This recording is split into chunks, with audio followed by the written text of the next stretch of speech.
तो बहुत बहुत नमस्कार सब बच्चों को। Very very good evening. क्या आप लोगों को मेरी आवाज़ आ रही है? एक बार यस और नो बोल देंगे कि सुन पा रहे हो, नहीं सुन पा रहे हो, मज़ा आ रहा है, नहीं आ रहा लाइफ में।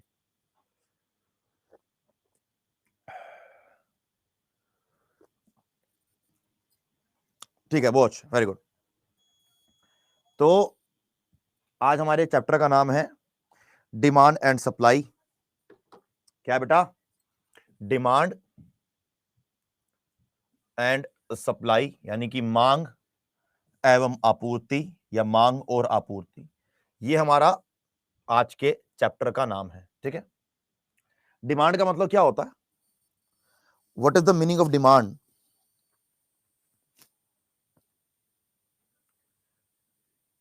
जैसे एक कोई प्रोडक्ट है, उस प्रोडक्ट की आपको रिक्वायरमेंट है। ठीक है, जैसे मानो कि ऐसा दो चीज होती हैं। देखो, एक होती है वांट, एक होती है वांट। ठीक है, और एक होती है रिक्वायरमेंट। एक होती है वांट, एक होती है रिक्वायरमेंट। यानी कि एक होती है जरूरत और एक होती है इच्छा। एक होती है जरूरत, एक होती है इच्छा। वांट और रिक्वायरमेंट, ये दोनों सेम होती हैं क्या? क्या ये दोनों सेम होते हैं? बोलो भैया। नो। तो किसी वस्तु की इच्छा रखना, उससे डिमांड क्रिएट हो, ऐसा जरूरी नहीं है। किसी वस्तु की जरूरत हो, उससे भी डिमांड क्रिएट हो, ऐसा जरूरी नहीं है। डिमांड क्रिएट कब होगी? जब हम किसी गुड्स जिसकी रिक्वायरमेंट या वांट रखते हैं, हम उसे खरीदने के लायक हों। हम उसे खरीदने के लायक हों, यानी कि उस वस्तु का जो प्राइस है, उस वस्तु का जो प्राइस है, हम उसको पे करने के एबल हों, कि एबल टू पे the amount of that goods what you want. ठीक है, यानी कि जो वस्तु मैं खरीदना चाहता हूं, मानो कि मेरा आज मन है कि यार बहुत समय हो गया, एक नई गाड़ी लेते हैं। ठीक है, मार्केट में गए, पूछा कि ये होंडा सिटी या कोई फलानी गाड़ी ये कितने की है। तो अगर उस गाड़ी को खरीदने के मेरे पास पैसे होंगे और मैं उस गाड़ी को खरीदना चाहता हूं, तभी उस गाड़ी की डिमांड क्रिएट होगी। तभी उस गाड़ी की डिमांड क्रिएट होगी। ठीक है, तो इसी को समझते हुए what is demand, what is supply, demand और सप्लाई का कानून क्या होता है, टाइप्स ऑफ गुड्स क्या होते हैं, इस लेक्चर में पढ़ने का ट्राई करेंगे। व्हाट इज डिमांड, आओ समझते हैं क्या बोल रहा है हमको। ये बोल रहा है कि economic principle referring to consumer desire to purchase goods and services and willingness to pay a price for a specific good और सर्विसेज। क्या कहना चाह रहा है? डिमांड का मतलब क्या होता है कि भाई कोई किसी चीज की डिजायर रख रहा है या किसी चीज की रिक्वायरमेंट रख रहा है। ठीक है, उसके साथ में अगर विलिंगनेस आ जाए, अगर उसके साथ में विलिंगनेस आ जाए किस चीज की, उसको बाय करने की, और उसका जो प्राइस है उसका वो प्राइस पे करने की, इस पूरे सिस्टम से उस वस्तु की डिमांड क्रिएट होगी। इस पूरे सिस्टम से उसकी यह डिमांड क्रिएट होगी। सिर्फ डिजायर, रिक्वायरमेंट या वांट से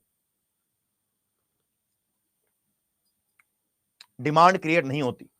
बात समझ आ गई क्या कहना चाह रहा हूं मैं? तो व्हाट इज डिमांड? जैसे भाई टमाटर की चटनी बनानी है, टमाटर की चटनी के लिए टमाटर चाहिए। उस टमाटर को लाने के लिए टमाटर को खरीदना पड़ेगा, पैसे देने पड़ेंगे, पैसे देने पड़ेंगे, पैसे। जब पैसे दे दोगे तो डिमांड का प्रोसेस पूरा होगा। मांग उन उपभोक्ताओं की मात्रा है जो एक निश्चित अवधि के दौरान विभिन्न कीमतों पर उत्पाद खरीदने के इच्छुक और सक्षम है। क्या बोल रहा है? देखो दो चीजें हैं कि इच्छुक तो है लेकिन साथ साथ सक्षम भी है। किसी भी वस्तु की मांग का तात्पर्य उपभोक्ताओं की वस्तु प्राप्त करने की इच्छा, उसके लिए भुगतान करने की इच्छा और क्षमता से है। कोई वस्तु हो, बड़ी हो छोटी हो कुछ भी हो, वहां पर आपको इच्छा प्लस क्षमता, ये दोनों होनी जरूरी है, तब निकल कर आएगा डिमांड, तब निकल कर आएगा डिमांड। बात समझ आए क्या कहना चाह रहा हूं कि what is demand? Simple, correct. चलिए बहुत अच्छे। इसके बाद व्हाट इज सप्लाई? सप्लाई बहुत सिंपल है, सप्लाई बहुत सिंपल है। The total amount of specific goods और services that is available to consumers, कि मार्केट में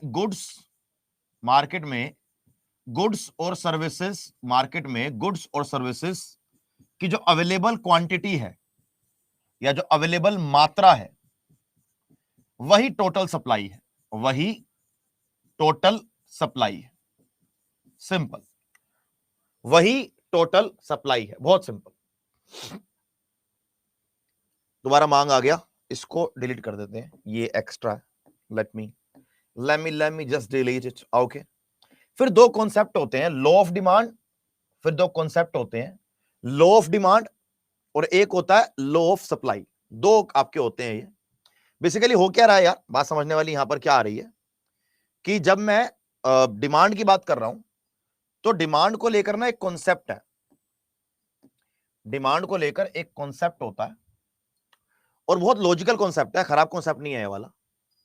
कि हमारा जो लॉ ऑफ डिमांड है वो क्या कहता है? लॉ ऑफ डिमांड हमें क्या समझाता है कि देखो बहुत सिंपल सी बात होती है कि अगर वस्तुओं का प्राइस बढ़ेगा तो उससे वस्तुओं की डिमांड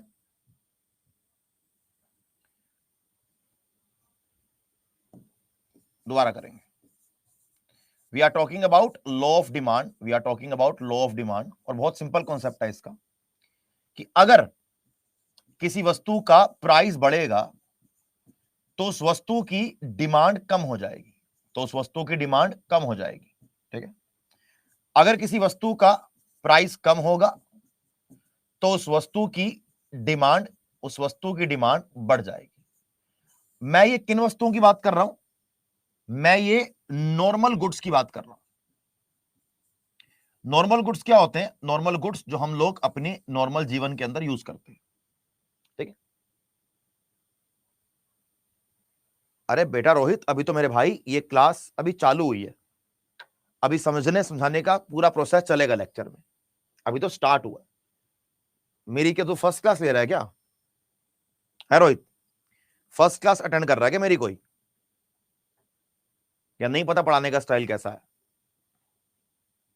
या लोग परेशान है मुझसे कि मैं टाइम पर क्लास खत्म नहीं करता हूं, एक्स्ट्रा पढ़ा देता हूं, तो कह रहा है कि मेरे को पता नहीं है, हैं? आजा। हाँ, तो यही होता, रोहित को नहीं पता होगा ना, इसलिए ऐसा बोल रहा है। बेटा पूरी एक एक चीज को खोल खोल के समझाया जाएगा, अभी आराम से बैठ, तसल्ली रख, है ना? क्या बोल रहा है ये? जैसे मानो कि मुझे नाइकी के शूज बहुत पसंद है, मुझे नाइकी के शूज बहुत पसंद है, वैसे मुझे पसंद है एडिडास के, मुझे एडिडास के पसंद है। ठीक है, अब नाइकी का शूज आता है एक 5,000 रुपए का, नाइकी का शूज आता है 5,000 रुपए का। ठीक है, अब किसी की इनकम है 40,000 रुपए, किसी की इनकम है 40,000 रुपए। ठीक है, अब उसकी इनकम इंक्रीज कर गई, अब उसकी इनकम इंक्रीज कर गई, ये इनकम 40 की जगह, इनकम 40 की जगह क्या हो गई है? 60,000 रुपए हो गई। ठीक है, अब क्या होगा? अब अगर दुनिया भर में, मतलब अब लॉजिकली क्या है, मेरी इनकम बढ़ेगी, मैं शूज की डिमांड को बढ़ाऊंगा, तो शूज की डिमांड को बढ़ाऊंगा, शूज की डिमांड का प्राइस बढ़ेगा। एक कॉन्सेप्ट ये भी है, इसके दो तरीके समझने के हैं। चलो अभी जरा इसके रुक जाते हैं, अभी जरा इसको रोक दो, हम सिर्फ इसी पे चलते हैं अभी, कि बेसिकली कहना क्या चाह रहा है ये? कहना बस यही चाह रहा है आपको कि जैसे अगर किसी वस्तु का प्राइस अगर बढ़ जाए तो उस वस्तु की डिमांड कम हो जाती है, कहना यह चाह रहा है। जैसे टमाटर है, बहुत बेसिक लेके चलेंगे, टमाटर है, टमाटर। ठीक है, मानो टमाटर 30 रुपए किलो है, टमाटर बढ़ के 100 रुपए किलो हो जाए, तो लोग क्या करते हैं, लोग टमाटर यूज करना कम कर देते हैं, लोग टमाटर यूज करना कम कर देते हैं, ठीक है। एक टमाटर की प्योरी आती है, लोग टमाटर की प्योरी यूज करने, या फिर टमाटर यूज ही नहीं करते, कहते छोड़ो टमाटर यूज ही नहीं करेंगे। तो ये बहुत एक सिंपल कॉन्सेप्ट है, लॉ ऑफ डिमांड है ये वाला, कि भाई ये जो हमारा एक लॉ ऑफ डिमांड है हमारा, सिंपल तरीके से कि भाई प्राइस बढ़ेगा तो वस्तु की डिमांड घट जाएगी, जब प्राइस घटेगा तो वस्तु की डिमांड बढ़ जाएगी। एक कॉन्सेप्ट डिमांड का ही है, जैसे बोलते हैं लॉ ऑफ डिमांड। इसका ग्राफ ऐसे बनता है, इसका ग्राफ ऐसे बनता है, यह आपका डिमांड कर्व है, this is your demand curve, this is your demand curve, correct. यह आपको हर जगह कुछ इस प्रकार दिखेगा। इसमें क्या हो रहा है, इसमें कर्व में क्या हो रहा है, बेसिकली ये जो कर्व ऐसे बना हुआ है, इसमें इस तरफ प्राइस है और इस तरफ क्वांटिटी है, इस तरफ क्वांटिटी है, कुछ ऐसे करके कर्व बनेगा, ऐसे करके। वो कह रहा है कि जब वस्तु का प्राइस यहां पर है, वस्तु का प्राइस यहां पर है, वस्तु का प्राइस यहां पर है, वस्तु का प्राइस यहां पर है, वो कह रहे थे वस्तु का प्राइस यहां पर है तो वस्तु की डिमांड कितनी है, वस्तु की डिमांड इतनी है, यानी कि प्राइस 1 क्वांटिटी 1। कह रहा वस्तु का प्राइस बढ़ा, वस्तु का प्राइस बढ़ा, वस्तु की क्वांटिटी घटी, कि देखो प्राइस बढ़ रहा है और क्वांटिटी घट रही है, कि P2 Q2, ये P2 Q2, ठीक है। कह रहा और प्राइस बढ़ा, कह रहा और प्राइस बढ़ा, डिमांड और घटी, P3 Q3, ये बन रहा है डिमांड कर्व, ये बन रहा है डिमांड कर्व, दिखा आपको। तो इस प्रकार से हमारा बनता है demand curve. This is what, this is demand curve. Clear है कि डिमांड कर्व कैसे बनता है ना? गुड। अब डिमांड को लेकर ना, एक तो डिमांड लॉ ऑफ डिमांड हो गया, डिमांड को लेकर एक कॉन्सेप्ट और भी है। हम एक कॉन्सेप्ट पढ़ते हैं, हम इसको इकोनॉमिक्स में पढ़ते हैं, हम मनी सप्लाई को डिमांड से कंपेयर करने का ट्राई करते हैं, हम मनी सप्लाई को डिमांड से कंपेयर करने का ट्राई करते हैं। सर ये कैसे होता है? देखो, एक कॉन्सेप्ट है कि अगर मार्केट में मनी सप्लाई, अगर मार्केट में मनी सप्लाई बढ़ेगी, अगर मार्केट के अंदर मनी सप्लाई बढ़ेगी, तो मनी सप्लाई के बढ़ने से हमारी जो परचेजिंग पावर है, हमारी जो परचेजिंग पावर है वो बढ़ेगी। मनी सप्लाई का मतलब क्या होता है? कैश इन मार्केट, ये कैश इन मार्केट बोल लो या कैश इन दी सर्कुलेशन बोल लो, कैश इन दी सर्कुलेशन बोल लो। मानो कि सरकार ने बोला जितने भी गवर्नमेंट सर्वेंट हैं, जितने भी गवर्नमेंट सर्वेंट हैं, उन सबकी सैलरी को 20% से बढ़ा दो। तो 20% सैलरी बढ़ाने से मनी सप्लाई बढ़ेगी या घटेगी? क्या लगता है आपको, इंक्रीज होगा या डिक्रीज होगा? फिस्कल पॉलिसी कब होगा? होगा बेटा, सब होगा, टेंशन मत ले, सब कुछ अलाइंड है, डोंट वरी, वेरी गुड। तो मनी सप्लाई बढ़ेगी, मनी सप्लाई के बढ़ने से अगर मेरी जेब के अंदर पैसा एक्स्ट्रा आ रहा है, अगर मेरी जेब के अंदर पैसा एक्स्ट्रा आएगा तो मेरी परचेजिंग पावर बढ़ेगी। परचेजिंग पावर के बढ़ने से क्या होता है? इसका मतलब है कि मैं डिमांड को इंक्रीज करूंगा, यानी कि मैं डिमांड को इंक्रीज करूंगा। डिमांड के बढ़ने से हमेशा प्राइस बढ़ेगा, डिमांड के बढ़ने से हमेशा प्राइस बढ़ेगा। ये एक बेसिक इकोनॉमिक्स का कॉन्सेप्ट है कि जब डिमांड बढ़ेगी तो वस्तु का प्राइस बढ़ेगा, जब डिमांड कम हो जाएगी तो वस्तु का प्राइस अपने आप कम हो जाएगा। यहां से ये साइकिल चालू होती है, ठीक है।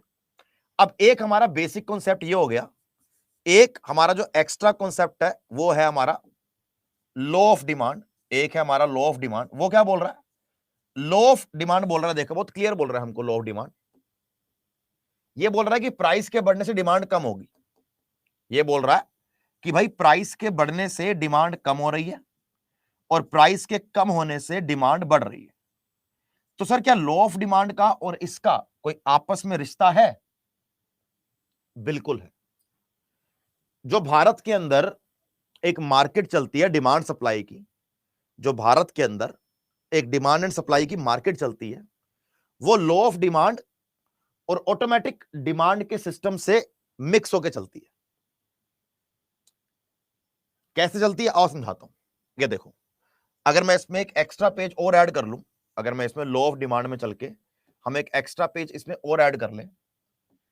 एक मैंने बोला, एक बहुत सिंपल और बेसिक कॉन्सेप्ट है कि भाई ऐसा बहुत सिंपल है कि अगर मनी सप्लाई बढ़ेगी तो मनी सप्लाई के बढ़ने से डिमांड बढ़ेगी, डिमांड के बढ़ने से प्राइस बढ़ेगा, या डिमांड के घटने से प्राइस कम हो जाएगा। एक मेरा ये कॉन्सेप्ट है। यहां पर हम बात कर रहे हैं डिमांड, यहां पर हम बात कर रहे हैं डिमांड और मनी सप्लाई के रिलेशन की, ठीक है। नेक्स्ट के अंदर मैं बात कर रहा हूं लॉ ऑफ डिमांड की, नेक्स्ट के अंदर बात कर रहा हूं लॉ ऑफ डिमांड की। ये कह रहा है कि प्राइस के बढ़ने से, अब देखो जो प्राइस का बढ़ रहा है, मैं इस प्राइस के बढ़ने को से यहां स्टार्ट कर रहा हूं कि भाई प्राइस के बढ़ने से मार्केट में डिमांड घटेगी और प्राइस के घटने से मार्केट में डिमांड बढ़ेगी। अब देखो क्या हो रहा है, अगर मैं इसको कंटिन्यूएशन में लिखूं, ये कह रहा है कि भाई देखो कि मनी सप्लाई के बढ़ने से मार्केट में क्या हुआ, मनी सप्लाई के बढ़ने से मार्केट में डिमांड बढ़ी, डिमांड के बढ़ने से मार्केट के अंदर प्राइस बढ़ी। जब डिमांड बढ़ेगा तो प्राइस बढ़ेगा। लेकिन अगर रियलिटी में ऐसा है और अगर ऐसा हो रहा है तो जिन लोगों की इनकम अच्छी है, जिन लोगों की इनकम अच्छी है वो तो ये खरीद लेंगे। मानो कि टमाटर की डिमांड बढ़ रही है, मानो हम टमाटर की बात कर रहे हैं, मानो कि टमाटर की डिमांड बढ़ रही है, टमाटर का प्राइस बढ़ रहा है, जिन लोगों की इनकम बढ़ी है वो तो कर लेंगे। लेकिन वहीं पर क्या होता है कि जो गरीब लोग हैं वो तो इकोनॉमी के अंदर दब जाएंगे। अब आएगा इकोनॉमी का लॉ ऑफ डिमांड। अब वो कहता है कि टेंशन की जरूरत ही नहीं है। वो कह रहा है जब प्राइस बढ़ेगा तो ऑटोमेटिकली अपने आप ही क्या हो जाएगा, एक टाइम के बाद डिमांड घट जाएगी, एक टाइम के बाद डिमांड घट जाएगी अपने आप ऑटोमेटिकली, ठीक है। अब कह रहे हैं कि डिमांड घट जाएगी तो अपने आप प्राइस घट जाएगा। कह रहा है ये चलेगा सिस्टम, ये पार्ट 1 है और ये पार्ट 2 है। कह रहा है कि ये पार्ट 1 है और ये पार्ट 2 है कि डिमांड बढ़ी तो प्राइस बढ़ा, प्राइस के बढ़ने से डिमांड घटा और डिमांड के घटने से प्राइस अपने आप घटा। तो ये सब कुछ आपस में कनेक्टेड है, ये सारे आपस में कनेक्टेड है। आपके एग्जाम के पॉइंट ऑफ व्यू से बात करूं, अगर मैं आपके एग्जाम के पॉइंट ऑफ व्यू से बात करूं तो आपको क्या याद रखना है, आपको सिर्फ ये याद रखना है कि भाई जब प्राइस यहां है तो ये डिमांड का एक टैग बन गया, जब प्राइस बढ़ा ये P1 ये P2, जब प्राइस बढ़ा तो डिमांड, प्राइस बढ़ा डिमांड घटी, प्राइस और बढ़ा, प्राइस और बढ़ा, डिमांड और घटी। कि लॉ ऑफ डिमांड के अकॉर्डिंग अगर किसी वस्तु का प्राइस बढ़ेगा तो उसकी डिमांड घटेगी, किसी वस्तु का प्राइस घटेगा तो उसकी डिमांड बढ़ेगी। बस ये लॉ ऑफ डिमांड है और ये आपका डिमांड कर्व है, ये आपका डिमांड कर्व। बात समझ आ गई? Very good. अब करेंगे आगे बात हम किसकी बेटा, लॉ ऑफ सप्लाई की। एक एग्जांपल लूंगा, उस एग्जांपल से मुझे आंसर देना, ठीक है। मानो कि आप एक दुकानदार हो, मानो कि आप एक दुकानदार हो और आपको पता लग गया, आपको पता लग गया कि भाई आपकी दुकान है चेयर की, आप दुकान पर कुर्सियां बेचते हो, आप दुकान पर क्या बेचते हो, आप दुकान पर कुर्सियां बेचते हो, कुर्सियां, ठीक है, चेयर्स बेचते हो, चेयर्स। एक पुराना सिस्टम चलता हुआ आ रहा है, ये कह रहा है कि भाई देखो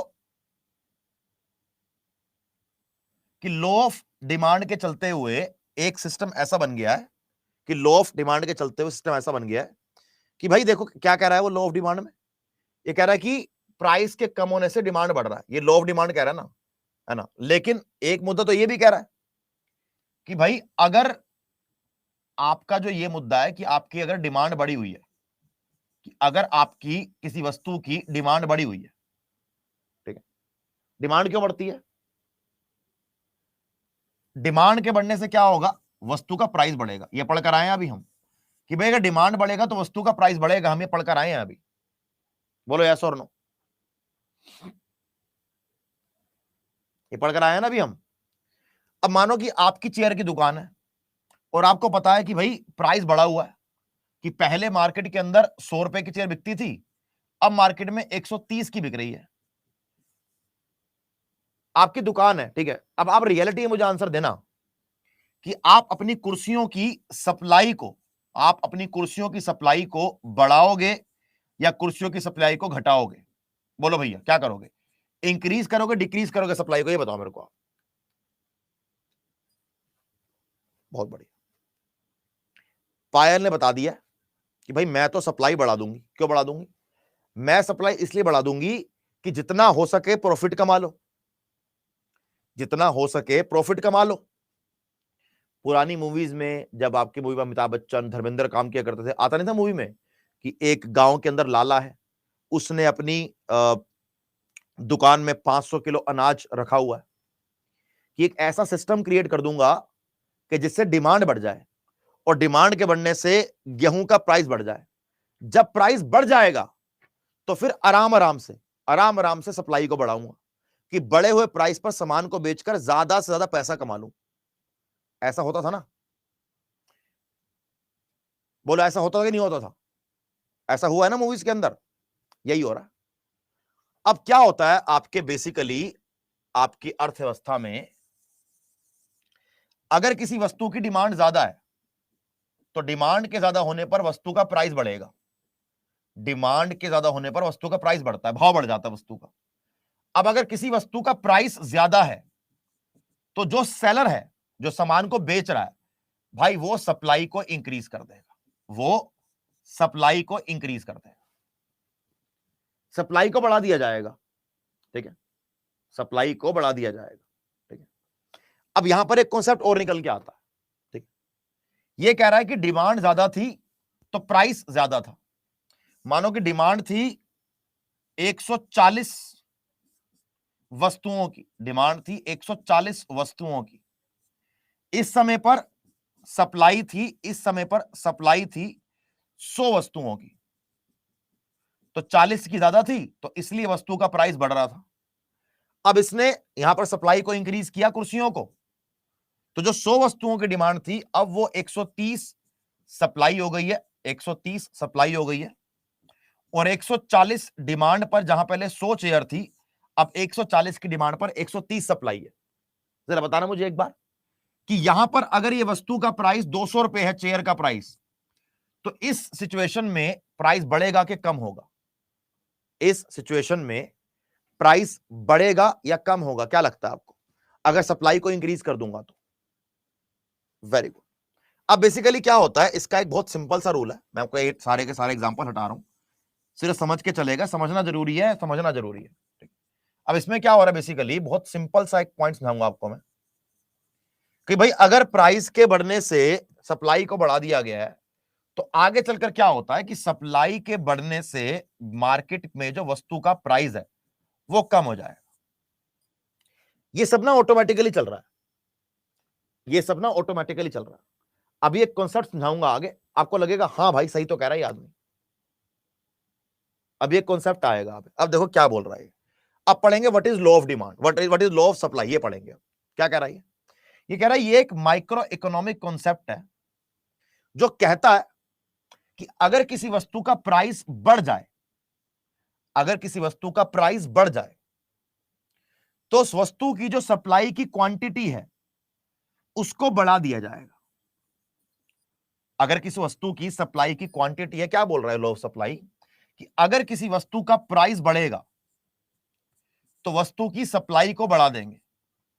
अगर किसी वस्तु का प्राइस कम हो जाएगा कि भाई इसके अंदर मार्जिन नहीं है तो उसकी सप्लाई को कम कर देंगे। बहुत सिंपल सा कॉन्सेप्ट है, बहुत सिंपल सा कॉन्सेप्ट।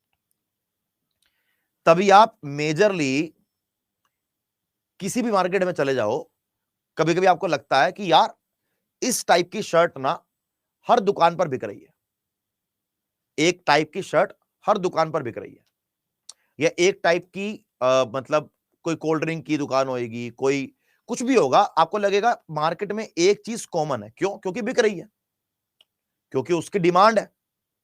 डिमांड ज्यादा तो प्राइस ज्यादा है, प्राइस ज्यादा तो सब लोग पैसा कमाने का ट्राई कर रहे हैं।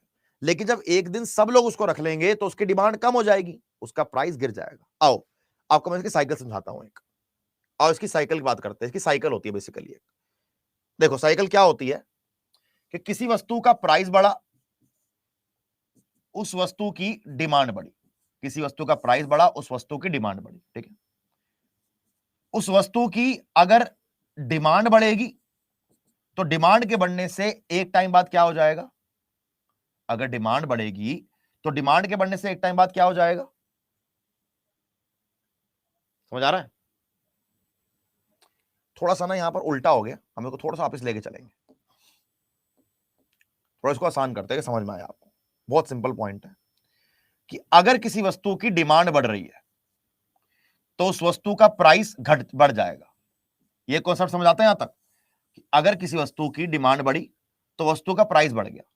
ये हम पढ़ के समझ के आ रहे हैं, ठीक है। किसी वस्तु का प्राइस बढ़ा, किसी वस्तु का प्राइस बढ़ा तो उस वस्तु की सप्लाई को बढ़ा दिया गया, उस वस्तु की सप्लाई को बढ़ा दिया गया, ठीक है। एक सेकंड स्टेज ये बनी, किसी वस्तु की सप्लाई को बढ़ाया जाएगा तो उसकी डिमांड कम हो जाएगी। क्यों? क्योंकि डिमांड मैच हो रही है, क्योंकि डिमांड मैच हो रही है।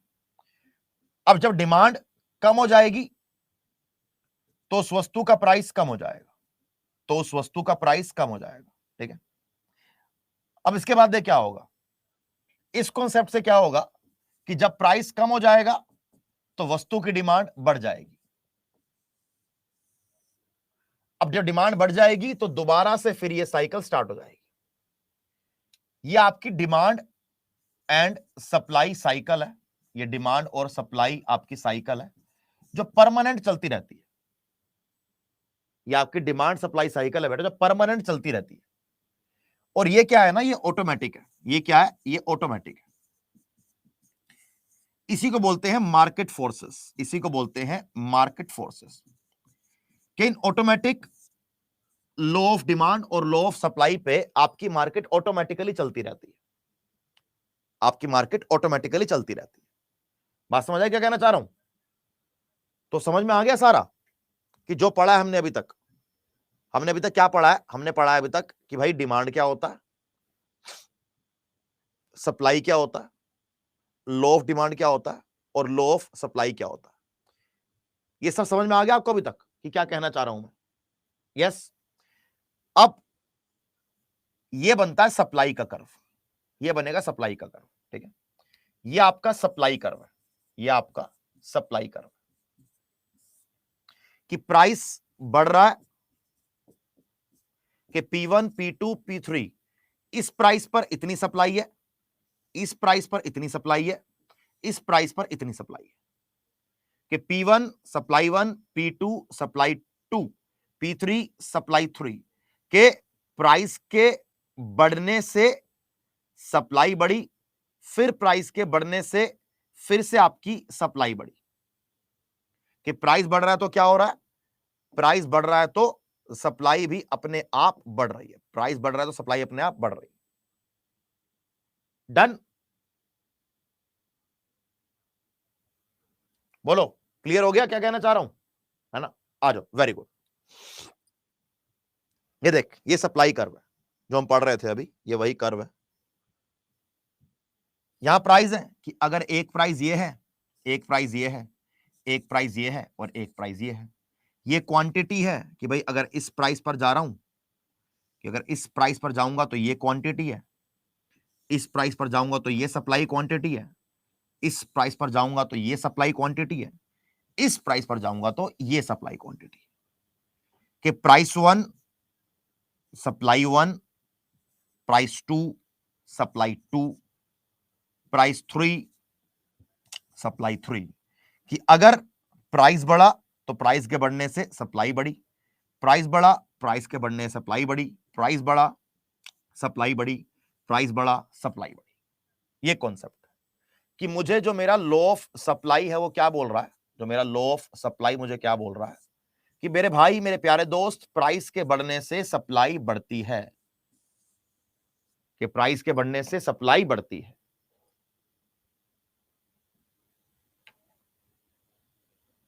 ठीक है, अब एक कॉन्सेप्ट निकल के आता है इन सबके बाद, अब एक कॉन्सेप्ट निकल के आता सबके बाद, इक्विलिब्रियम।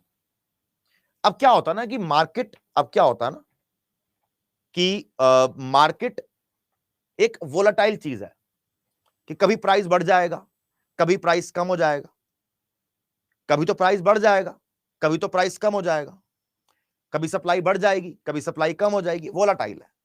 तो एक मार्केट की संतुलन की स्थिति, इसे बोलते हैं मार्केट संतुलन, इसे बोलते हैं मार्केट इक्विलिब्रियम। क्या बोलते हैं बेटा? जिसको बोलते हैं मार्केट इक्विलिब्रियम। मार्केट इक्विलिब्रियम यानी कि बाजार का संतुलन, यानी कि बाजार का संतुलन। बाजार का संतुलन एक वो कॉन्सेप्ट है जहां पर आपकी डिमांड और आपकी सप्लाई इक्वल होती है। ये क्वेश्चन सीजीएल के अंदर आया था, ये क्वेश्चन सीजीएल के अंदर आया था कि मार्केट इक्विलिब्रियम से क्या समझ में आता है कि what you understand with market equilibrium. ये होता है, जिंदगी भी यही है, जिंदगी भी आपसे आपकी इच्छाओं को और आपकी कैपेबिलिटी पे एक बैलेंस क्रिएट करवाती है। जो लोग अपनी इच्छाएं और अपनी कैपेबिलिटी दोनों में बैलेंस कर लेते हैं वो लाइफ में खुश रहते हैं। जो अपनी लाइफ में ज्यादा इच्छाएं रखते हैं और काम करने के लिए राजी नहीं होते, काम कम करते हैं, वो हमेशा परेशान रहते हैं। जिनकी इच्छाएं भी ज्यादा हैं और जो काम करने के लिए तैयार हैं वो जिंदगी में कुछ बड़ा करते हैं। बात समझ आई? ये मुद्दा। तो a state in which the supply and demand for a given good और सर्विसेज आर इन बैलेंस। क्या होता है समझाता हूं कि क्या होता है। बेसिकली हम जो साइकिल पढ़कर आए अभी, हमने जो साइकिल पढ़ी अभी, ये बताओ कि मजा आ रहा है कि नहीं आ रहा? पहले ये बताओ, समझ तो आ जाएगी, समझा तो दोबारा भी दूंगा मैं। ये बताओ कि मजा आ रहा है कि नहीं आ रहा? क्योंकि ये कॉन्सेप्ट यूजुअली आप लोग पढ़ते नहीं हो, आप सिर्फ वही पढ़ते रहोगे, आरबीआई पुरबीआई, ढंग की चीज नहीं पढ़ते आप। ये है रियल इकोनॉमिक्स। अगर ये मैंने ना यूपीएससी के लिए, सीए फाउंडेशन के लिए, 11th-12th के लिए, सीडीएस के लिए इकोनॉमिक्स पढ़ाया हुआ जबरदस्त तरीके से। ये तो बहुत बेसिक है, इसके तो बहुत डीप जाना पड़ता है डिमांड सप्लाई पढ़ने के। ये बहुत बेसिक है आपके एग्जाम में, लेकिन यही आएगा। क्या पढ़ा हमने? हमने पढ़ा कि देख भाई ऐसा है कि लॉ ऑफ डिमांड क्या बोल रहा है। लॉ ऑफ डिमांड बोलता है हमें कि भाई देखो, अगर किसी वस्तु का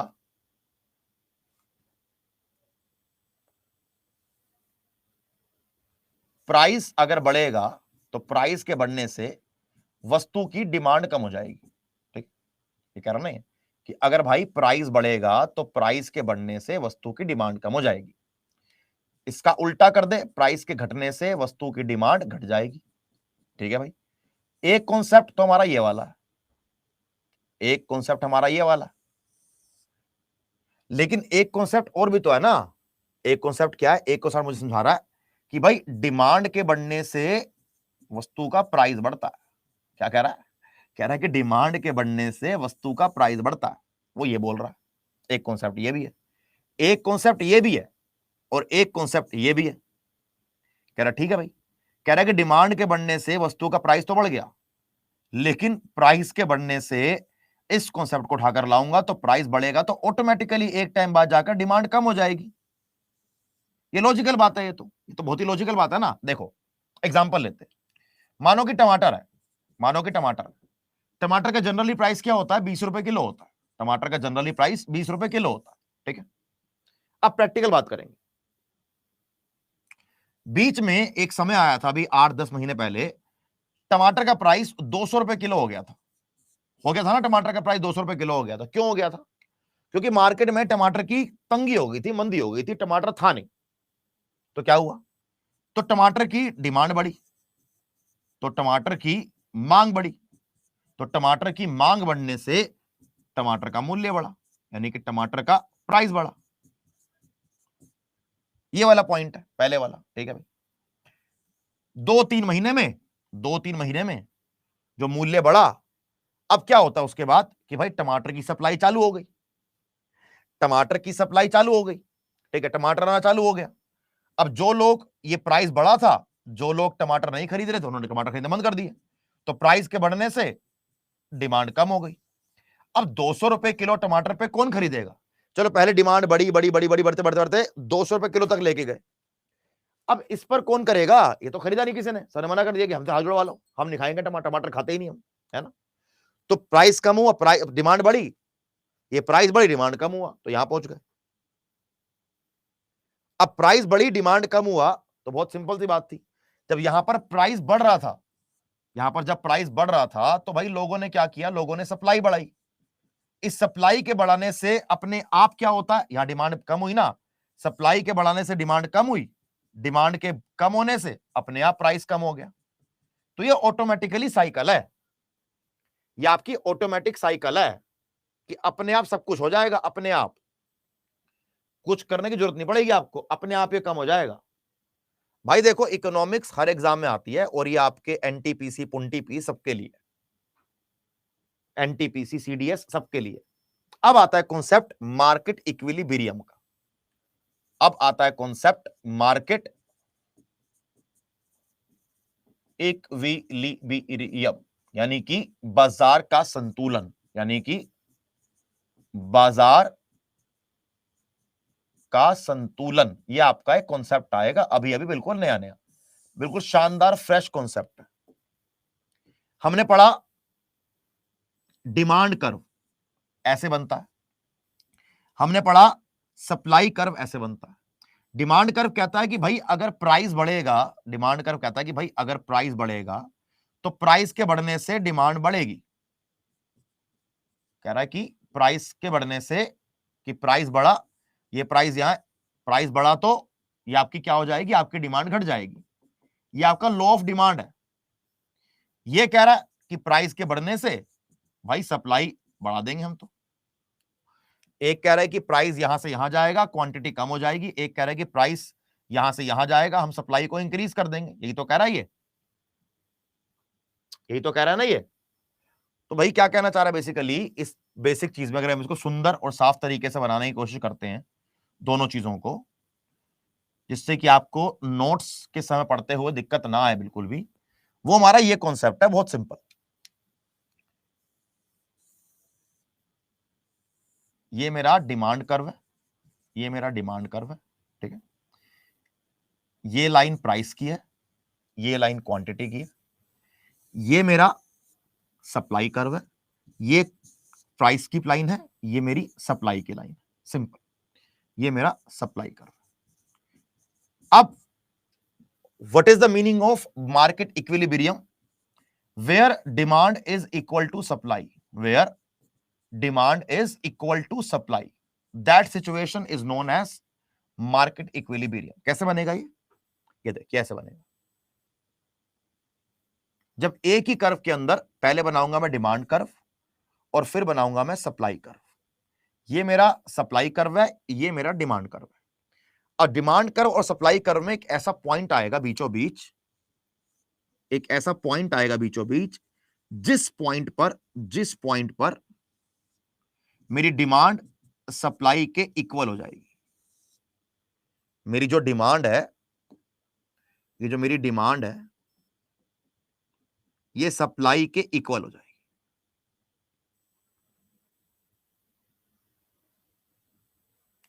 इसे ही बोलेंगे मार्केट इक्विलिब्रियम। ये क्वेश्चन सीजीएल में कई बार आया, घुमा फिरा के पूछ लेते हैं, लेकिन आ जाता है क्वेश्चन। बोलो, समझ आया क्या कहना चाह रहा हूं या नहीं समझ आया?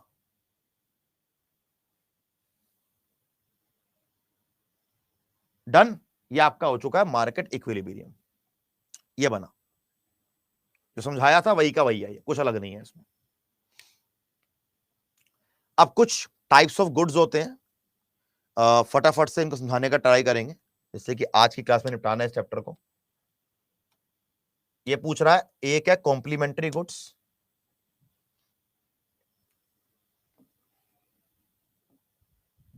क्या कौन कौन से गुड्स हैं? कॉम्प्लीमेंट्री, हाँ ठीक है। अब भैया पहले पढ़ेंगे हम कि कॉम्प्लीमेंट्री गुड्स क्या होता है, what is the meaning of complementary goods. दूसरे होते हैं सब्स्टिट्यूट गुड्स, दूसरे होते हैं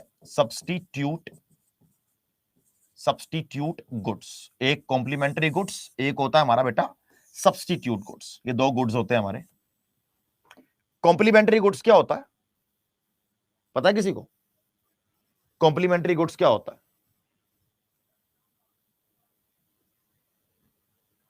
हिंदी क्या होती है इनकी? हिंदी लिखी है मेरे ख्याल से ना। हाँ, कॉम्प्लीमेंट्री संपूरक वस्तुएं, और सब्स्टिट्यूट यानी कि स्थानांतरण या स्थानापन्न, मतलब वो चीज है। अभी समझाऊंगा, समझ में आ जाएगा क्या होता, समझ लो पहले एक बार। कॉम्प्लीमेंट्री का मतलब होता है जैसे मम्मी और पापा दोनों साथ में बैठे हुए कितने अच्छे लगते हैं, है ना? कि भैया और भाभी जिनकी बिना जोड़ी बनती नहीं है ना? वो वस्तुएं जो एक दूसरे के बिना अधूरी हैं। जैसे बड़ा सा एग्जांपल दिया दृष्टि ने, सॉक्स और शूज एक दूसरे को पूरक कर देती है। गाड़ी और पेट्रोल एक दूसरे को पूरी कर देती है। Very good. चाय और चीनी एक दूसरे को पूरा कर देती है ना? राइट। और कोई, और कोई बताना चाहेगा? दो चार एग्जांपल और दे दो। पैंट शर्ट, अरे वाह क्या बात है, पैंट शर्ट, वेरी गुड, बहुत अच्छे। दाल चावल, वेरी गुड। बुक और पेन, बहुत अच्छे। मतलब वो वस्तुएं जो अपनी कॉम्प्लीमेंट्री वस्तुओं के बिना, और अरे एक वैष्णवी कह रही है साहिल सर एंड इकोनॉमिक्स, अरे थैंक यू सो मच, ये तो बहुत ज्यादा बोल दिया आपने। जो चीजें एक दूसरे के बिना मतलब पूरी नहीं है, जैसे मैं और आप हो गए, प्यार है ना हमारा, भाई बहनों छोटे मेरे, तो प्यार है हमारा। कह रहे मोबाइल और रिचार्ज, मोबाइल एंड, देखो इसका बड़ा अच्छा एग्जांपल है, मोबाइल एंड मोबाइल की बैटरी। मोबाइल की बैटरी का अकेले कोई काम नहीं है, मोबाइल का बिना बैटरी के कोई काम नहीं है, मोबाइल का बिना बैटरी के कोई काम नहीं है, ठीक है। कार एंड पेट्रोल, पेट्रोल वाली गाड़ी है, बिना पेट्रोल के गाड़ी का मतलब नहीं है, बिना गाड़ी के पेट्रोल का मतलब नहीं है। अब इसमें क्या होता है कॉम्प्लीमेंट्री गुड्स में, कि अगर एक वस्तु का प्राइस बढ़ रहा है, तो दूसरे वाले की डिमांड अपने आप कम हो जाएगी, ये होता है कॉम्प्लीमेंट्री गुड्स, कि एक का प्राइस बढ़ा, दूसरे की डिमांड कम हो गई, और इसका उल्टा भी, कि एक का प्राइस गिरा, दूसरे की डिमांड बढ़ गई। आओ समझाता हूं इसका एग्जांपल। देखो, मानो कि एक गाड़ी है स्विफ्ट, और पेट्रोल का प्राइस है, और ये चलती है पेट्रोल से, पेट्रोल का प्राइस है 90 रुपए पर लीटर, स्विफ्ट गाड़ी आ रही है 7 लाख रुपए की, 7 लाख रुपए की गाड़ी है, 7 लाख रुपए की गाड़ी है, और 90 रुपए लीटर का पेट्रोल है, ठीक है। चलो, अब मानो कि 7 लाख रुपए की गाड़ी कम होकर 5 लाख की हो जाती है, ये 7 लाख रुपए की गाड़ी कम होकर 5 लाख रुपए की हो जाती है, यानी कि इसका प्राइस गिर गया, इसका प्राइस कम हो गया। अब जहां पर यह गाड़ी पहले एक साल के अंदर 1 लाख गाड़ियां बिकती थी, अब यह गाड़ी आगे चलकर 1.5 लाख एक साल के अंदर बिकेंगी। तो इसके प्राइस के गिरने से पेट्रोल की डिमांड बढ़ जाएगी,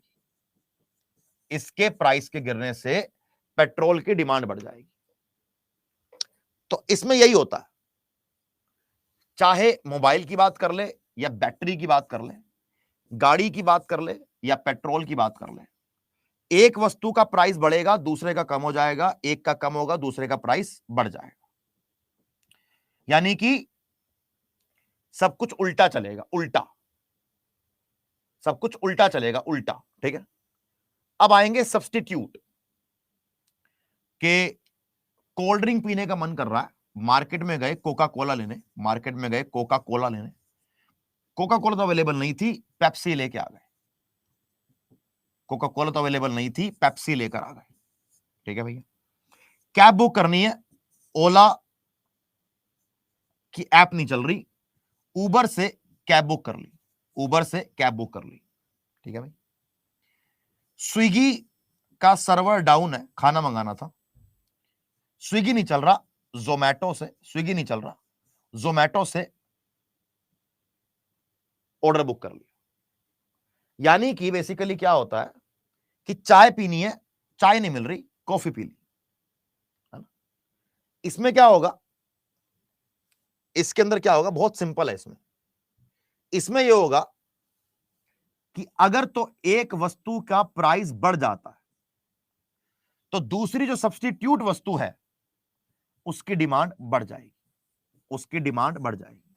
इसमें क्या हो रहा है, प्राइस बढ़ रहा है तो डिमांड कम हो रही है। इसमें क्या होगा कि अगर कोका कोला का प्राइस बढ़ गया तो पेप्सी की डिमांड बढ़ जाएगी। क्यों, आओ समझते हैं। अगर कोका कोला का प्राइस 35 रुपए है, पेप्सी का प्राइस भी 35 रुपए है, ठीक है। कोका कोला का प्राइस बढ़ के हो गया 40 रुपए और इसका प्राइस 35 का 35 है, तो लोग इसे नहीं खरीदेंगे, लोग इसे खरीदेंगे। कह रहा कोल्ड ड्रिंक तो पीनी है, पेप्सी पी ले, कह रहा कोल्ड ड्रिंक तो पीनी है, पेप्सी पी ले, की फर्क पैंदा है, भैन दी शादी आ गई, कोका कोला की जगह पेप्सी पिला देंगे, है कि नहीं, पैसे बचाओ। अच्छा, एक बोतल पीने में दिक्कत नहीं है, एक बोतल पीने में दिक्कत नहीं आएगी। जब 200 गेस्टा नु पेप्सी तक कोका कोला पिलानी है तो 35 रुपए की बोतल आएगी, पेप्सी खरीदो, है कि नहीं, पैसे बचाओ। पैसे बचाने जरूरी है, लाइफ में पैसे बचाने जरूरी है कि नहीं। गल समझ आई, गल समझ आ गई, बहुत बढ़िया। चलो जी, बहुत अच्छे। तो समझ आ गया कि कॉम्प्लीमेंट्री गुड्स क्या करता है और सब्स्टिट्यूट गुड्स क्या करता है। समझ में आ गया कि इन दोनों में डिफरेंस क्या है, बोलो यस और नो। अब बचते हैं हमारे पास वेबलिन गुड्स और बचते हैं इंफीरियर गुड्स।